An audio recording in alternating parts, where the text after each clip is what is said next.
The first Republican debates took place last night. It was a highly anticipated event as many people want to see how the frontrunner Donald Trump, who is unscripted, would handle being on the stage with his fellow Republicans.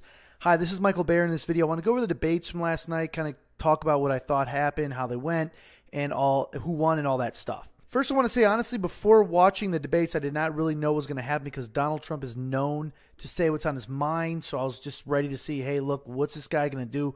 Are the other candidates going to team up and rattle him up, or how's this all going to go down? I thought that the only really people who really, after watching the debates, I really thought that the only people who really tried to stir him up were the moderators from Fox News. They asked him some really tough questions. So did Trump win the debates? I'm not sure he did, but I do not think he lost either. I was also interested to see how the other Republicans would handle him, and I think they all did a really good job. The only candidate to really try to attack him, I think, was in the beginning was Rand Paul. And I think this was really smart that, the Republicans did not really go after Trump, because at the end of the day, I really think that he did a really good job of bringing up topics like illegal immigration, which other Republicans did not really have the balls to talk about. He really brought these subjects to the forefront, and also it really energized the Republican base, and people were like, wow, we actually have a politician, or someone who's not really a politician, but we actually have a candidate who's running for president who actually is not afraid to bring up these issues, which in the past where really you couldn't really talk about these things because they were not really politically correct. He also was against the Iraq war from the beginning, which I think was a sore spot in the Republican Party. And that's another thing that he brought up again at the debates yesterday, and again came out and said he was against the war, and the other Republicans had to, come out and comment what their stance was as well. One of the questions that the moderators trying to ask was, Megyn asked Donald Trump was, what are you against women, the war on women? You said some really mean things about Rosie O'Donnell, and Donald Trump said, yes, I did. He owned his words, which is true. He's not afraid to say what he wants, and obviously, Rosie O'Donnell actually attacked Donald first, and Donald was not afraid to retaliate. And, and this, you really brought up a good point. Look, he's not a politically correct guy, and I really think this is very important that we have someone who's coming out and saying, hey, look, we can't always be politically correct because it's impossible to say anything practical anymore and really talk about issues that really need to be talked about. Because let's be honest, some of the biggest reasons why our country's having the difficulties we're having is people just are afraid to speak up about certain issues. And I hear many of the pundits talk about how Trump is bad for the party, but I really, honestly, I disagree. I think he's energized the base and brings up really important issues that Republicans, again, just did not have the balls to talk about. On a note of how I think that Trump can improve his campaign and bring himself to the next level, I really think that Trump needs to start coming out with some solutions. He does a great job of pointing out problems and bringing attention to difficult topics, but now I think he really needs to start coming out with some plans. On the other candidates, I think that Rubio sounded good. I think Scott Walker, who talks really smooth, did a good job. Jeb Bush held his own. I really didn't see him stand out too much, but I really didn't see him make any mistakes. I think Ben Carson did a wonderful job. He seemed to nail every question they asked him. He's a really smart guy, and I thought the remarks that he gave were really sharp. Overall, I think that Fox News did a good job. I think they, did a little bit of a tough, questioning on Donald Trump. Obviously, he's the front runner, so they really want to press him on these issues.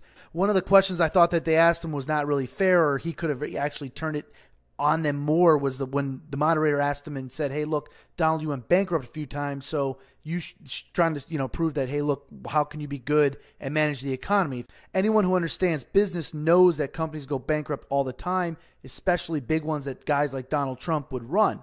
He is correct in saying that, he made smart business decisions and, by using the bankruptcy protections and all that stuff.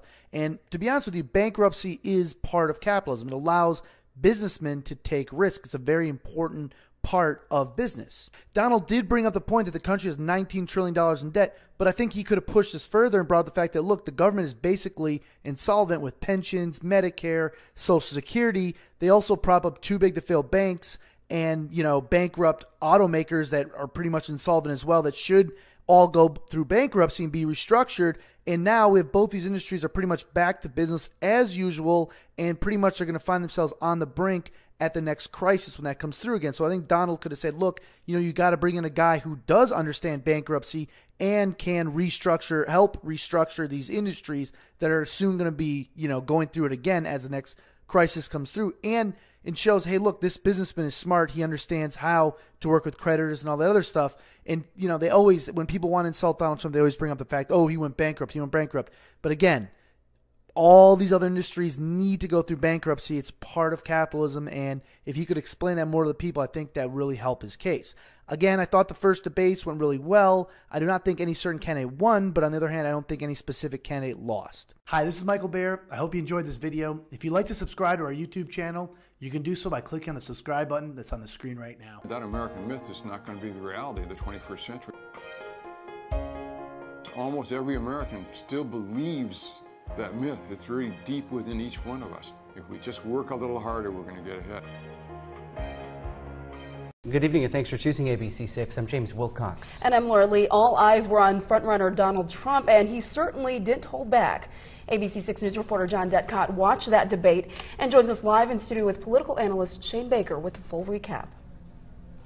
Thanks, Lauren. Shane, thank you for being here. We had 10 candidates up on that stage. Now let's get right into it. Who was your big winner tonight?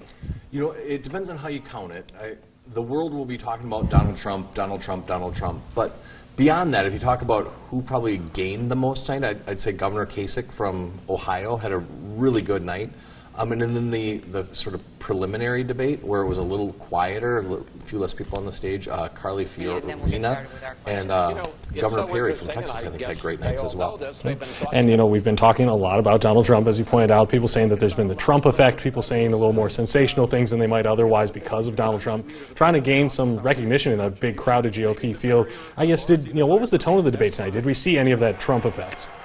Yeah, I mean, I think if you sort of imagine it like a wagon wheel, it kind of kept coming back. He was the middle of the wheel tonight, where everything kept coming back to him, and even when the questions weren't about him or directed at him, they oftentimes became about him one way, or either directly or indirectly, one way or the other. And as you mentioned, there was a second debate earlier in the night for the candidates that didn't make that top 10, but even some of the candidates that are on the stage tonight in the prime time, that top tier, if you will, they're still polling in the single digits. I guess who made really some noise at kind of the back of that pack that could move up following this debate? Again, I think Governor Kasich probably had the big night. He had announced just on July 30th, I believe it was. So he's really been a national figure for about a week and a half. I think he had the hometown advantage at being in Cleveland. So I think the crowd reaction favors him. Being from Ohio favors him. Clearly the bellwether state, and being introduced to the country by being on the big stage certainly helps him. All right. Well, it's definitely a long road to go. We'll see how it goes from here. Shane, thanks for being with us. Thank you. We'll send it back to you guys.